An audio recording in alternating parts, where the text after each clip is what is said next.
Assalamualaikum warahmatullahi wabarakatuh. Pada kesempatan ini saya akan mempresentasikan materi tentang Total Quality Management atau TQM, Kaizen, dan juga pengolahan data menggunakan Excel. Dan pada materi ini akan membahas tentang bagaimana perusahaan tersebut dapat meningkatkan kualitas secara berkelanjutan dengan menggunakan berbagai metode manajemen kualitas maupun juga dengan menggunakan alat analisis data.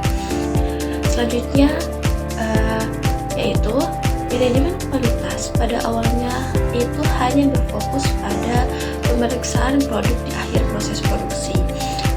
Namun seiring berkembangnya industri dan juga persaingan global, perusahaan itu tidak cukup hanya memastikan produk bebas cacat.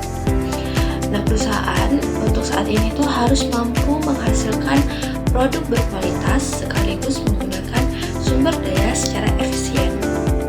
Nah, oleh karena itu, perusahaan itu dibutuhkan konsep perbaikan berkelanjutan atau biasa disebut dengan continuous improvement. Kenapa? Agar perusahaan itu dapat terus meningkatkan kualitas produknya dan juga kualitas prosesnya. Selanjutnya pengertian Kaizen. Nah, konsep perbaikan berkelanjutan ini dikenal dengan istilah Kaizen, yang dimana Kaizen itu berasal dari bahasa Jepang, yaitu Kai yang berarti perubahan dan Zen yang berarti lebih baik. Nah, secara umum Kaizen ini berarti perbaikan yang dilakukan secara terus-menerus. Perbaikan ini juga tidak hanya dilakukan oleh manajemen, tetapi melibatkan seluruh anggota organisasi, mulai dari pimpinan hingga karyawan di bagian operasional. Selanjutnya, karakteristik dan implementasi Kaizen.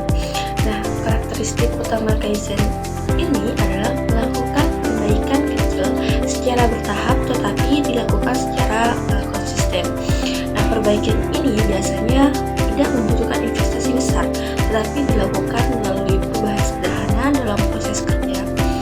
Nah, implementasi Kaizen ini dapat menjadi 3 bagian, yaitu yang pertama, Kaizen berorientasi manajemen, di mana Kaizen yang pertama ini berkaitan dengan strategi dan juga sistem organisasi. Nah, selanjutnya yang kedua yaitu Kaizen berorientasi kelompok. Biasanya dilakukan melalui kerja tim seperti gugus kendali mutu. Nah, yang terakhir atau yang ketiga yaitu Kaizen berorientasi individu, yaitu melalui ide atau saran dari setiap karyawan untuk memperbaiki pekerjaan. Selanjutnya yaitu Total Quality Management atau TQM. Nah, selain Kaizen, terdapat juga konsep Total Quality Management atau TQM, yang dimana TQM ini merupakan strategi manajemen yang menjadikan kualitas sebagai fokus utama organisasi. Nah, dalam TQM ini, kualitas itu tidak hanya menjadi tanggung jawab bagian tertentu saja, tetapi akan menjadi tanggung jawab seluruh anggota organisasi. Nah, tujuan utama dari TQM ini adalah yang pertama pastinya mencapai kepuasan pelanggan melalui perbaikan proses secara terus-menerus. Nah, yang selanjutnya yaitu prinsip utama TQM. Dalam penerapan TQM ini pastinya terdapat beberapa prinsip utama. Yang pertama adalah fokus pada pelanggan, karena kualitas itu pada akhirnya ditentukan oleh kepuasan pelanggan. Nah, yang kedua adalah keterlibatan seluruh karyawan, karena setiap individu ini memiliki peran dalam meningkatkan kualitas. Nah, yang ketiga adalah pendekatan proses, artinya kualitas itu yang baik berasal dari proses yang baik.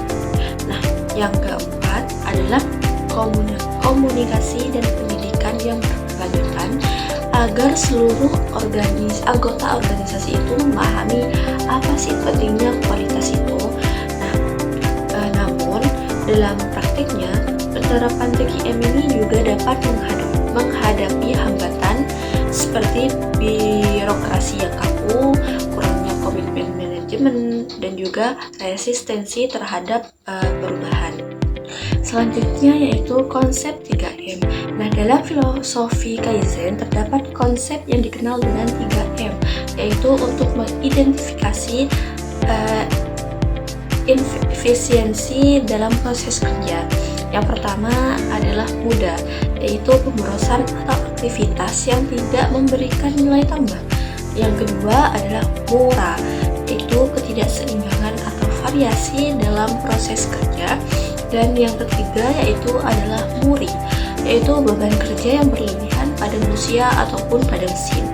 Nah, dengan mengurangi tiga hal ini, perusahaan dapat meningkatkan efisiensi dan kualitas produksi. Nah, selanjutnya yaitu konsep 5S. Selain 3M tadi, terdapat juga konsep 5S yang bertujuan untuk menciptakan lingkungan kerja yang tertib dan juga efisien. Nah, 5S ini terdiri dari seiri atau ringkas, yaitu memisahkan barang yang diperlukan dan tidak diperlukan. Dan yang kedua yaitu seiton atau rapi, yaitu menata barang agar mudah ditemukan. Dan yang ketiga yaitu seiso atau resik, yaitu menjaga kebersihan area kerja.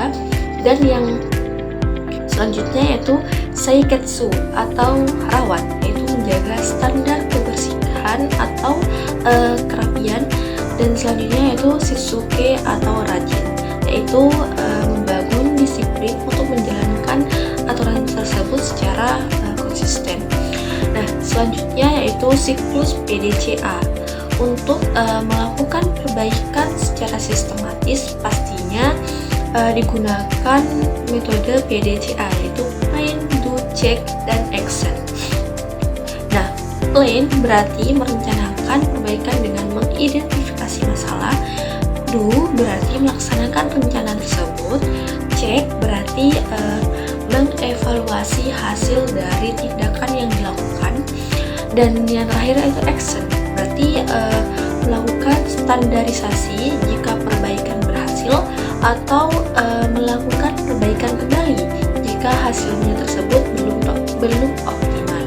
Nah, dalam tahap perencanaan biasanya digunakan metode 5W+1H untuk menganalisis akar penyebab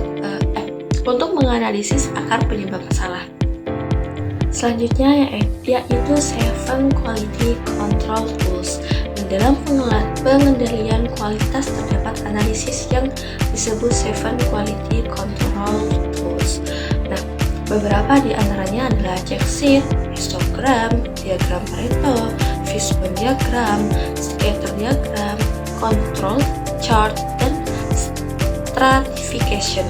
Nah, namun dalam materi ini fokus utamanya yaitu pada check sheet dan diagram Pareto, karena kedua alat ini sangat sering digunakan dalam analisis kualitas. Nah, selanjutnya yaitu diagram Pareto dan Excel.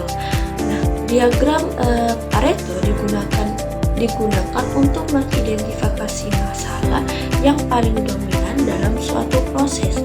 Nah, yang dimana diagram ini didasarkan pada prinsip 80/20, yaitu sekitar 80% masalah biasanya disebabkan oleh 20% penyebab utama. Untuk mempermudah analisis data tersebut, perusahaan itu dapat menggunakan Microsoft Excel yang memungkinkan data dari check sheet diolah dan divisualisasikan menjadi grafik Pareto. Selanjutnya yaitu yang terakhir studi kasus dan juga kesimpulannya. Nah, sebagai contoh, pada produksi kopi saset ditemukan beberapa jenis cacat produk seperti underweight, leaking, unsealed, overweight, dan juga empty. Nah, setelah dilakukan analisis Pareto, diketahui bahwa cacat underweight dan juga leaking merupakan penyebab terbesar dari keseluruhan cacat produk.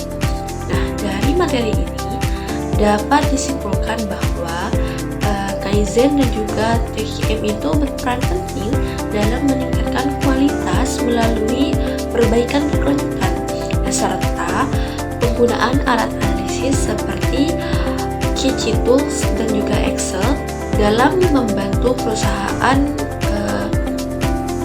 dalam mengidentifikasi dan juga menyelesaikan masalah kualitas secara lebih efektif. Nah, sekian presentasi dari saya. Terima kasih atas perhatiannya. Wassalamualaikum.